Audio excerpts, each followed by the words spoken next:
বাসায় মেহমান আসবে, তাই সব রান্নাগুলো নিজ হাতে একা হাতে সব কিছু করে নিলাম। আসসালামু আলাইকুম, সবাইকে ওয়েলকাম জানাচ্ছি। আজকের ভিডিওতে চলে আসলাম নতুন ডেইলি ব্লগ নিয়ে। এটা ছিল গতকালের ভিডিও, সময়ের অভাবে আমি আপলোড করতে পারিনি, এডিট করা ছিল না, তাই এই তো সকাল সকাল ভাত বসিয়ে দিলাম। তারপর গরু মাংসটাও ঝটপট করে আমি রান্না করে নিলাম। আর পোলাও এর সাথে সাদা ভাতও তৈরি করা হবে, এর জন্য আমি ভাতটাও বসিয়ে দিয়েছি। অন্যদিকে রোস্ট রান্না করার জন্য মুরগিগুলো সুন্দর করে আমি ধুয়ে পরিষ্কার করে নিয়েছি। আর টক দই নিজে হাতে বানিয়ে নিচ্ছি। এদিকে টক দইয়ের সাথে অন্যান্য মশলা মিশিয়ে কিছুক্ষণ আমি রেখে দিব। তারপর বাদাম বাটা দিয়ে আমি সুন্দর করে মিশিয়ে নেব।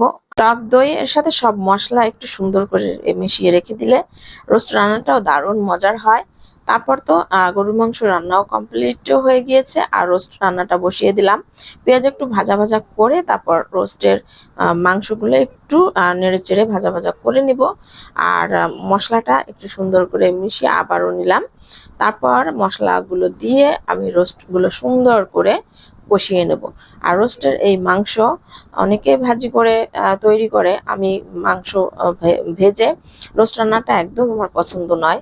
তো নিজের হাতে বেটে নেওয়া মশলা দিয়ে আমি রোস্ট রান্না করেছি। আর শেষের দিকে আমি ঘি এবং একটু সস দিয়ে দেব। টমেটো সসটা দিলে কালারটাও সুন্দর আসে।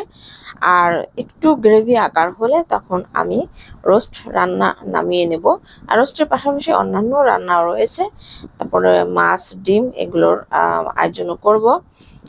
একটু পানি দিয়ে দিয়েছি, একটু সুন্দর করে কষিয়ে নেওয়ার পরে একটু পানি দিলে মাংসটা ভালো সিদ্ধ হয়ে যাবে।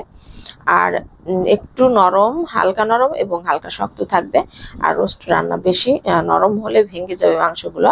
তারপর তো রান্নার মাঝখান দিয়ে রান্নাটা স্টপ করে চলে আসলাম বান্ধবীর বাসায় বিশেষ প্রয়োজনে।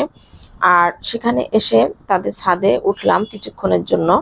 আর চারিপাশের ছাদের পরিবেশটা এত ভালো লাগছিল, এখান থেকে পুরো ঢাকা সিটির দূর দূরান্তের সব বিল্ডিংগুলো দেখা যাচ্ছিল এক নজরে। একটু ভিডিও করে নিলাম। আর এই ছাদের মধ্যে গাছপালা অনেকেই লাগিয়েছেন। গাছ প্রকৃতির সৌন্দর্য, যেখানে গাছ থাকে দেখতে ভালো লাগে। আর আকাশটা মেঘলা ছিল, অতটা গরম ছিল না, হালকা গরম হালকা ঠান্ডা, এসব মিলিয়ে দারুণ ছিল পরিবেশটা। আর এই ছাদ থেকে আমাদের যে বাসায় আমি থাকি সে বাসাটা খুব দূর থেকে এক নজরে দেখা যায়, এবং বাসার পাশাপাশি আসছিলাম আর কি। তো সব কিছু মিলিয়েই যে আমাদের বাসাটা একদম ক্যামেরার মধ্যে নিয়ে আসলাম, পাশেই ছিল আমাদের বাসাটা। যাই হোক, সব ওদিকের বান্ধবীর সাথে দেখা করে চলে আসলাম। আবার ঝটফট করে আবার এসে রান্নাটা করিয়ে নিলাম। আর যেহেতু বাসায় গেস্ট আসবে, এই জন্য একটু তাড়াহুড়ো করে টেনশনে ছিলাম, যে যাওয়াটাও জরুরি ছিল। আর মাঝ থেকে চুলাটা অফ করে চলে গিয়েছিলাম। তবে ভাগ্যটা ভালো, গ্যাস ছিল। গ্যাস মাঝে মধ্যে তো হঠাৎ করে চলে যায়, আর গ্যাসটা থাকার কারণে আমার সব রান্নাগুলো করতে পারছি। আর এক চুলায় করে নিয়েছি, কারণ দুই চুলা জ্বালালে গ্যাসের চাপটা একদম কমে যায়। আর এখানে একটা ভর্তা করে নেব, ভর্তার জন্য আমি শুকনো মরিচ ভেজে নিলাম। আর ডিম ভুনা বলতে ডিম ভাজি করে নিয়েছি। আর এখানে টাটকা একদম গাছ থেকে তুলে আনা ভেন্ডি ছিল। ভেন্ডিগুলো খুবই কচি ছিল, আমি ঝটফট করে ভেন্ডিগুলো কুচিয়ে পেঁয়াজ রসুন একটু ভাজা ভাজা করে তারপর আমি ভেন্ডি ভাজি করে নিব। আর অন্যদিক দিয়ে থানকুনি পাতা নিয়ে এসেছি ছাদ থেকে, এটা কুচি কুচি করে নিব। এটা দিয়ে আলু দিয়ে ভর্তা করব। শুকনো মরিচ তো টেলেই নিলাম, দেখতে পেলেন।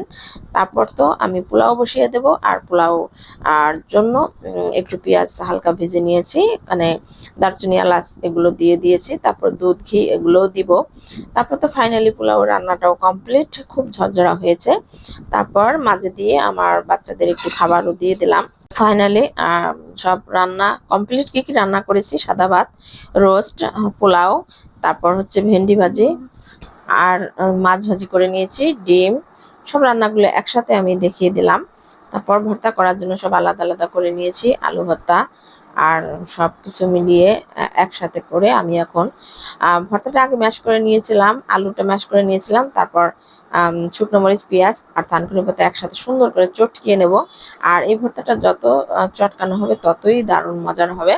তারপর তো আলু ভর্তাও আমি সুন্দর করে একসাথে করে নিয়ে সবকিছু মিলিয়ে পুরো ভর্তাটাই থানকুনি পাতার ভর্তা আমি করে নিয়েছি। আর সালাদটাও ওদিকে কেটে নিয়ে রেডি করে নিলাম। তারপর ফাইনালি আমি টেবিলে সব খাবারগুলো দিয়ে দিলাম এক এক করে সবাইকে। এখন সবাই খেতে বসবে আর টেবিলে একটু সাজিয়েও নিলাম। আর ফাইনাল লুকটা আমি দেখিয়ে দিচ্ছি। সবগুলো খাবার একসাথে আমি টেবিলে দিয়ে দিয়েছি। পোলাও থেকে শুরু করে সব ধরনের আইটেম যেগুলো করেছি, সাদা ভাতের সাথে ওই ভর্তা এবং একটা সবজি ভাজি করেছি, ভেন্ডি ভাজি যেটা। তারপর তো ফাইনালি আমার ভিডিওটা আমি শেষের দিকে চলেও আসছি। আর এটা হচ্ছে দুপুরের খাবার শেয়ার করলাম। আর দুপুরের খাবারের পরে বিকেলের দিকে সন্ধ্যার পরে নাস্তা দিব। তার কারণে একটু সিমাই রান্না করে নিব, বেশি করে দুধ দিয়ে একটু গাঢ় করে তারপর রান্না করে নিয়েছি। আর সেমাইয়ের সাথে আম কেটে নিয়েছি। আর হচ্ছে বাইরে থেকে পেঁয়াজু এবং পুরি এই নাস্তাটা আনিয়েছি।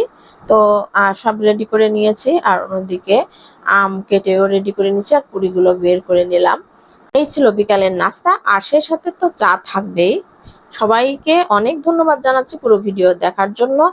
আবার চলে আসবো অন্য কোনো ভিডিও নিয়ে এবং এই ভিডিওর মাঝ থেকে বিদায় নিয়ে চলে যাচ্ছি। সবাইকে আল্লাহ হাফেজ, ভালো থাকবেন। আসসালামু আলাইকুম।